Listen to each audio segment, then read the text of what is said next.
Yung greenhouse. Pakita nila sa atin yan. Alright, very green. Yung mga bunga nila. Lalaking kamatis yan, no? Tomato. Hindi ko pang matapakan. Ay, karabasa? Melon. Ha? Melon. Ah, melon. Kala ko kalabasa. Melon pala.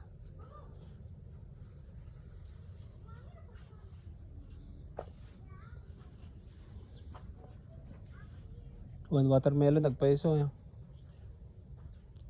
Ikatan naman ti bunga. Natanggalan niya ng bunga eh. Okay. What is this? You can eat this? Yeah. This is a small watermelon. Watermelon. It's ready to eat, this one? Okay. Okay na daw kainin tong mga maliliit na to. Tikman natin. Ha? Tikman natin.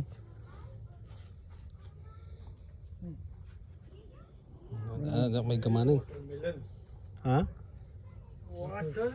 No. Not watermelon? Watermelon. Watermelon. Yes. Watermelon. No. Watermelon. Yeah. Yeah. But not big. Only small. Paling nga takanin natin. You watermelon? You watermelon. Ah! Yeah. Yan pala yung tunay na watermelon. Yan. Yeah. Alright. Kamatis. Ganito lang pala dapat magtanim dito na may takip na talaga ganyan eh. Kasi pag walang takip, mamatay sila.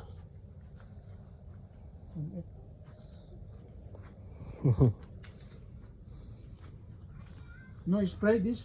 Spray no? No. No, huh? No fertilizer? Good. Very good.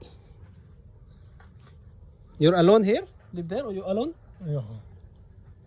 No ghost here?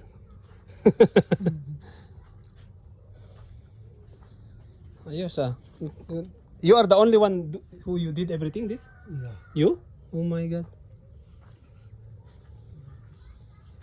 Ayos ah. Mga tanim na para sa sarili niya na siguro itong mga tinatanim niya.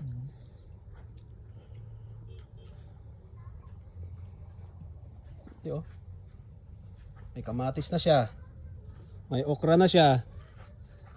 May melon. Ang pa. Okay na. Thank you, brother. First time we enter this kind of this kind of farm.